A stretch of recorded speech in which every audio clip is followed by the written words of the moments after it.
ॾखण ऐं ओभर लिबनान ते इसराइली हवाई हमलनि जो हिकु सिलसिलो घटि में घटि 5 ॼणा मारिजी विया ऐं 1 दर्जन खां वधीक ज़ख़्मी थिया।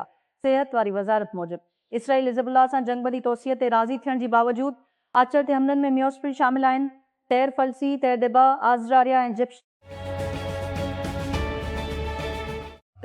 अमरीकी सदर डोनाल्ड ट्रंप ईरान ख़िलाफ़ पंहिंजी धमकियुनि खे ॿीहर वरजायो आहे, जॾहिं त ॿिन्ही मुल्कनि विच में तकरार ख़तमु करण लाइ ॻाल्हियूं जारी आहिनि। पंहिंजी प्लेटफॉर्म ते हिकु आचर जी सुबुह जी पोस्ट में सचाई सोशल उन खां अॻु जो अमरीकी फ़ौजी कार्रवाई जी नई लहर शुरू थी सघे थी। प्राइवेसी एक अहम मौजू हूंदो जॾहिं एपल जूं में वर्ल्ड वाइड डॉल्फ्स कॉन्फ्रेंस में सिरी जो नओं नुस्ख़ो पेश कंदो। ब्लूमबर्ग जी मार्क गुरमन जे मुताबिक़ सिरी ॿीहर लॉन्ड मौक़ियो मसनूई ज़हानत में उन जी मुताबिक़त खे बहाल करण लाइ उन जी कोशिश जे हिसे जे तौर ते कंपनी जा अमलदार बहस कंदा त उहे ॿियनि एई कंपनी जे भेट में वधीक राज़दारी दोस्ताना तरीक़े सां वठी रहिया आहिनि। गुरमन चयो, मेक्सिको जी रियासत प्यूबला में हुकूमत सुबुह सवेर फायरिंग जी नतीजे में 3 माण्हुनि जी मारिजण जी तस्दीक करे छॾी आहे।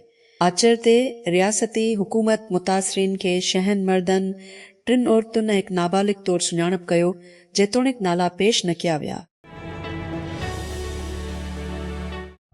उहो हिकु आलमी सिहत जो बहरान आहे, हिकु वबाई मर्ज़ न आहे, पर वर्ल्ड हेल्थ ऑर्गेनाइज़ेशन ख़बरदार करे रही आहे त एबोला जे वबा डेमोक्रेटिक रिपब्लिक ऑफ कांगो ऐं पाड़ेसरी युगंडा में उन खां वधीक वॾे थी सघे थी, जेका अञा ताईं दरियाफ़्त कई वई आहे। अलोन मुस्क ऐं ओपन एआई जे वकीलनि हिन हफ़्ते पंहिंजा आख़िरी दलील ॾिना ऐं हाणे उहो जजनि ते आहे त उहो फ़ैसिलो करण लाइ त चाइना छा ओपन ते कुझु ग़लति कयो आहे, जीअं उहो कर्स्टिन कुरोसेक, शान ओकन ऐं मूं नोट कयो टेकक्रंच जी इक्विटी पॉडकास्ट जी ताज़ी क़िस्त ते। आज़माइश जे आख़िरी ॾींहं में हिकु वॾो मौज़ू उहो त छा ओपन एआई सीईओ साम ऑल्ट क़ाबिल एतमाद आहे। मिसाल तौरु मुस्क जे वकील स्टोमोलो ऑल्टमान खे घिरियल कयो त छा कांग्रेस जे दौरान बयानु कयल सचाई जी जांच कई वई। पेरो जी चूंड अख़्तियारनि तस्दीक कई आहे त साॼी धर जी उम्मीदवार केको फौजीमूरी मुल्क जी सदारती चूंडनि में खाबी धर जी कांग्रेस मेंबर रॉबर्टो सेंचेस जे ख़िलाफ़ मुक़ाबिलो कंदे वोटनि जे पहिरीं दौर जी अफ़रातफ़री जी पुठियां पेरो जी नेशनल ज्यूरी ऑफ इलेक्शन हुई। फौजीमूरी सैकड़ो वोटनि सां पहिरीं जाइ वठी, उहो सच सैकड़ो सां सेंचेस जी पुठियां हुई। पोइ बलोचिस्तान हुकूमत 1 महीने लाइ सूबे में कलम इशल लागू करे छॾियो। डान वटि मौजूदु हिकु नोटिफिकेशन में सूबाई हुकूमत 3 ॾींहं लाइ सूबे में उन या हुकूमत जी गॾिजाणियुनि ते मुकमिल पाबंदी लागू करे छॾी, जंहिंमें 2 ॾींहं लाइ सूबे में धरना, जलूस या रैलियूं शामिल आहिनि। वज़ीर आज़म शहबाज शरीफ़ अमरीका ऐं ईरान विच में अहम सालिस तौरु पाकिस्तान जे उभरण खे असांजी तारीख़ जो चमकंदड़ लम्हो करार ॾींदे चयो आहे त आलमी सतह ते मुल्क जी तस्वीर में तब्दीलीअ जो क्रेडिट सियासी फ़ौजी पार्टनरशिप खे ॾिनो वियो आहे। वज़ीर आज़म अहिड़नि ख़्यालनि जो इज़हार दे संडे टाइम्स खे इंटरव्यू ॾींदे कयो, जॾहिं त इस्लामाबाद अमरीका ऐं ईरान विच में शिकताण घटाइण जी कोशिशनि में मसरूफ़ आहे।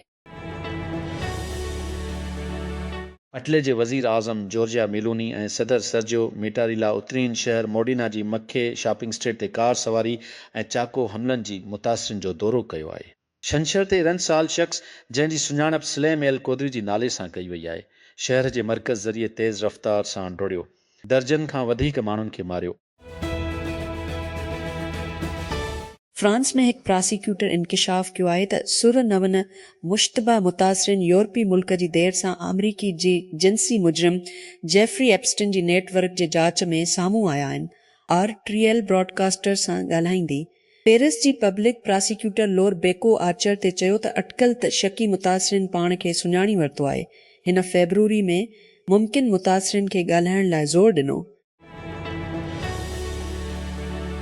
पाकिस्तान आचर ते सालिसे जी मुस्तक़िल अदालत PCA पारां हिकु इज़ाफ़ी इनाम ते अंतिहाई इत्मीनान जो इज़हार कयो, जंहिंमें चयो वियो त इंडस वाटर ट्रेटीअ जी इस्लामाबाद जी मौक़िफ़ जी तस्दीक कई वई आहे। हिंदुस्तान जी पाणीअ जी कंट्रोल जी सलाहियत ते बुनियादी अदूं सिंधु दरिया सिस्टम जी मग़रबी दरियाउनि ते उहो फ़ैसिलो वधि में वधि तलाउ सां तालुक़ु रखे थो। हिकु टेक्निकल इस्तिलाह जंहिं लाइ पाणीअ जे वधि में वधि मक़दार जेका ज़ख़ीरे में ज़ख़ीरो थी सघे थी। इंडस वाटर ट्रेटीअ जी कार्रवाईअ में जेको वालारियल Kashmir Ganga hydroelectric project जी डिज़ाइन जी तकरारनि मां पैदा थिए थो, पाकिस्तान हुकूमत पारां जारी कयल हिकु बयान में चयो वियो आहे। गज़ा जे पटे ते इसराइली हमलनि में घटि 5 फ़िलिस्तीनी मारिजी विया आहिनि, जिन में 3 देर अल्बला में ऐं ॿिया ख़ान यूनिस ऐं बीत लाहिया में शामिल आहिनि। आचर जी हमले जी मरकज़ी शहर देर अल्बला ते हिकु कम्यूनिटी बावर्ची खाना खे निशानो बणायो वियो ऐं 3 मुतासिरिन ख़ैराती कारकन हुआ। अल जज़ीरा जी हिंद खुदरी जी मुताबिक़ गज़ा शहर मां रिपोर्ट कंदी शुरूआत जे मौसम हिकु भेरो ॿीहर आई आहे ऐं हिन साल घटि में घटि 1-2 ॻाल्हाईंदड़ उहो दरियाफ़्त कयो आहे त ग्रेजुएशन शागिर्दनि खे मस्नूई ज़हान जे मुस्तक़बिल जे बारे में पुरजोश हासिल करणु ॾुखियो आहे। गुज़िरियल हफ़्ते ग्लोरिया कुलफील्ड हिकु executive real estate firm Tavistock Development Company Central Florida University में हिकु तक़रीर ॾिनी, जंहिंखे तस्लीम कयो वियो त असां गॾियल तब्दीली जे वक़्त में रहूं था, जेको ॿिन्ही थी सघे थो, परजोश ऐं ॾाढो। हेग में सालसे जी मुस्तक़िल अदालत PCA ॿीहर तस्दीक कई आहे त सिंधु पाणी मुआहिदो IWT मुकमिल तौर ते लागू आहे ऐं पाकिस्तान या भारत अकेलो अमल कंदे उन खे रोकी या ख़तमु नथो करे सघे। पंहिंजी ताज़ी फ़ैसिले में ट्रिब्यूनल मुआहिदे जी सहियत बाबति पंहिंजी अॻोणी नतीजनि खे बरक़रार रखियो। उन ॻाल्हि ते ज़ोर ॾिनो त सिंधु दरिया जे निज़ाम खे संभालण वारी क़ानूनी हुकूमत ॿिन्ही मुल्कनि ते लागू थींदी रही। हिकिड़ो नओं US इमिग्रेशन ज़ाब्तो जेको ज़र जो लाइ रिज़श ते असर अंदाज़ थी रहियो आहे, तेज़ीअ सां HB ऐं ग्रीन कार्ड कागज़नि ते दस्तख़ती ग़लतियुनि लाइ दाग़ खे वधाईंदो। इम्कानी तौर ते दरख़्वास्त ॾींदड़नि खे हज़ारनि डॉलरनि ऐं हथे उन्हनि जी इमिग्रेशन स्टेट्स जो ख़र्च बि। US सिटीज़नशिप फ़ाइदनि जी दरख़्वास्तनि खे रद्द करण लाइ बाज़ाब्ता तौर ते नवान अख़्तियार कया आहिनि। केतिरनि ई केसनि में फाइलिंग फेज़ खे बरक़रार रखण बावजूदि जॾहिं दरख़्वास्त रद्द कई वञे। इस्लामाबाद जी ज़िले इंतज़ामिया एदा लाज़ा खां अॻु समूरिन चौपाए माल जी मार्केटनि में दाख़िला फ़ीस लागू करे छॾी आहे, जंहिं तहत वॾियुनि जानवरनि जे 150 रुपया फ़ी मुक़ररु कई वई आहे। अख़्तियारिन जो चवणु हो त वापारियुनि खां मंज़ूर थियल रक़म खां वधीक रक़म वसूल कंदड़ ख़िलाफ़ सख़्त कार्रवाई कई पई वञे, जॾहिं त हिकु शख़्स खे अॻु में ई गिरफ़्तार कयो पियो आहे, जॾहिं त चौपायो माल विकिरो कंदड़ खां वधीक रक़म वसूल करे वरिती आहे। त 4 कैनेडियन मां हिकु जेको हिकु खरोज़ ॿेड़ीअ मां घर मोटियो जिते हांटा वायरस जी वबा हुई। वायरस लाइ मस्बत टेस्ट जो नतीजो मिलियो, कैनेडा जी अमलदारनि छंछर ते चयो। ब्रिटिश कोलंबिया सूबे लाइ पब्लिक हेल्थ ऑफिसर डॉक्टर बोनी हिन चयो आहे त केस जी तस्दीक करण लाइ विनिपिक माइक्रोबायोलॉजी लैब जा नतीजा हफ़्ते जी आख़िर में अचण जी उमेदु आहे। 8 सालनि खां पोइ पहिरियों भेरो फुटबॉल जे अज़ीम तरीन स्टेज ते पंहिंजो क़ौमी तरानो ॿुधण खां पोइ पानामा खे ट्रेंच फीफा वर्ल्ड कप में क़ौमी फ़ख्र जे उन वाद खे ॿीहर बहाल करण जो मौक़ो मिलंदो। इहे टूर्नामेंट ॾांहुं मोटंदा आहिनि मरकज़ी अमरीका जी अमरीकाई तरीन दर्जबंदी वारी पासे।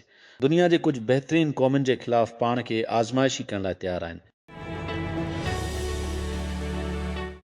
ताइवान जी सदर जो चवणु आहे त ॿेट ते दबाउ न वधो वेंदो त हू पंहिंजी जमहूरियत ऐं ख़ुदमुख़्तियारीअ खे छॾे ॾियनि।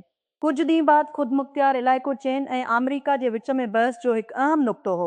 विलियम लाइ चंगटी आचर ते सोशल मीडिया ते न वधाईंदो, पर उहो पिणु पंहिंजी क़ौमी ख़ुदमुख़्तियारी ऐं वक़ार खे न छॾींदो या उन जी जमहूरी ऐं आज़ाद ज़िंदगी जो रस्तो दबाउ हेठि। न्यूयॉर्क सिटी USA हर मई जे कलाक जी कम वांगुरु जल्दी कॉलेज जा ग्रेड न्यूयॉर्क शहर जी स्क्वायर पार्क में कैंपस ऐं गाउन में ख़ासि तौर ते जामनी रंग में वेझी न्यूयॉर्क यूनिवर्सिटी जी स्कूल जो रंग घणो करे ॾियण कुझु शयुनि जो हिकु समुंड तस्वीरनि लाइ गॾु थिए थो, जेके उन लम्हे खे निशानो बणाइनि। जॾहिं कॉलेज जी ज़िंदगी जी अॻिती वेझो अचे थी ऐं नवां ग्रेजुएट अॻिते वधण जी गैर सूरत खे मुंहुं ॾियनि था। जोली पटियल जंहिं सिर्फ़ु पब्लिक हेल्थ में मास्टर डिग्री हासिल कई, उन्हनि ग्रेजुएशन मां हिकु ई पर हिकु नौकिरी मार्केट ग्रेजुएशन तक़रीब जी ख़ुशीअ खे ख़तमु करे छॾियो आहे। टेकक्रंच मोबिलिटी ॾांहुं वापसी ते भलीकार तव्हांजो मर्कज़ी ट्रांसपोर्ट जी मुस्तक़बिल ते ख़बरूं ऐं बसीज़ लाइ उन खे हासिल करण लाइ पंहिंजी अनबॉक्स में हिते मुफ़्त में साइन अप करियो। सिर्फ़ु क्लिक करियो टेकक्रंच मोबिलिटी। नक़्लो हमल में उभरंदड़ हिकिड़ो मौज़ू आई ऐं हक़ीक़त में हर सनत AI ॿियनि जी नुक़सान ते कुझु लाइ नौकरियूं पैदा करे रही आई। ज़वालत जी पहिरीं दिहाड़ी सोमवार 6 मई 83 ते थींदी। मरकज़ी रवियत हिलाल कमेटी कुझु देरि अॻु ऐलान कयो हो।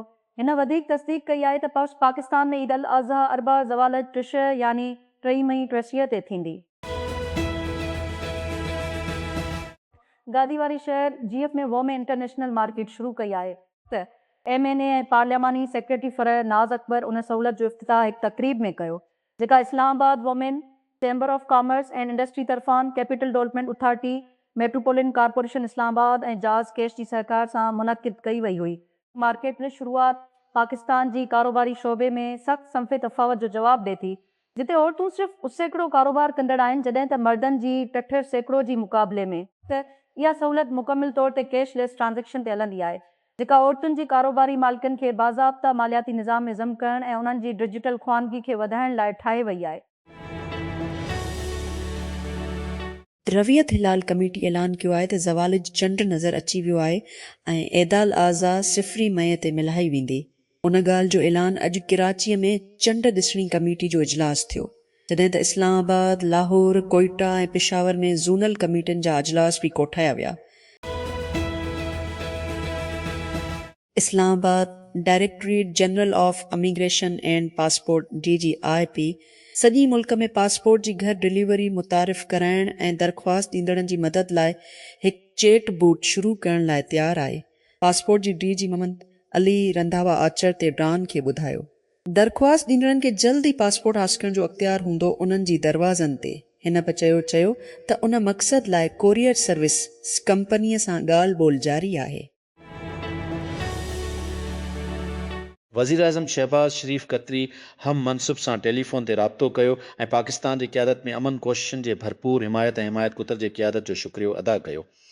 परदई मीडिया बाबति वज़ीर आज़म जी तर्जुमान मां एक्स ते शेयर कयल बयान मूजिबि वज़ीर आज़म जी शेख मोहम्मद बिन अब्दुर्रहमान बिन जासिम इस्तानी सां गरम जोशीअ सी ऐं ख़ुशगवार ॻाल्हि ॿोल थी। ॿिन्ही अॻवाननि इलाइक़ाई ऐं आलमी सूरतहाल ते ख़्यालनि जी ॾे वठि कई। फ़िलिस्तीनी सदर महमूद अब्बास जे पुट फ़तह जी आला क़यादत वारी इदारे ते सीट हासिल करे वरिती आहे।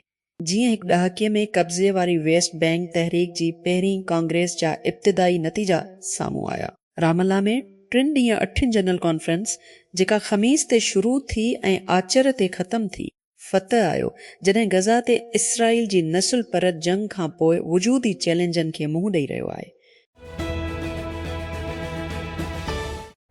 हिकु ड्रोन हमले गॾियल अरब इमारात उहे में बाराका न्यूक्लियर एनर्जी प्लांट जी दायरे ते बाहि लॻाए छॾी आहे। ईरान ऐं अमरीका जे विच में हिकु नाज़ुक जंगबंदी जे विच में हिकु इम्कानी नई इलाइक़ाई तकरार ते नवां ख़ुदशा पैदा कया आहिनि। अबूज़ाबी में अख़्तियारनि चयो आहे कि में प्लांट जी अंदरूनी हद खां ॿाहिरि हिकु बरक़ी जनरेटर ते भञे का बि ज़ख़्मी रिपोर्ट न कई वई ऐं अमलदारनि चयो त ताबकारीअ जी सतह आम रहे। वीरश रेसिंग जी फाबियो दी ग्यानांतोनियो गैर मामूली हालतुनि में कातलान ग्रां प्री में फतह जी दावा कई आई, जिन खे केतिरनि ई हादसनि जे करे ॿ भेरा ॻाढ़ो झंडो लॻायो वियो हो। अतालवी सिर्फ़ टिसलैज में इंडियन ग्रांड पर्किस खां पोइ पंहिंजे ॿी MotoGP फतह ऐं वीरश रेसिंग जी पहिरीं कामयाबी हासिल कई, पर आचर जी फतह संगीन वाक़िअनि जे करे शायल हुई, जंहिं एलेक्स मार्केज़ ऐं जोहान ज़ारको खे इस्पताल मोकिलियो।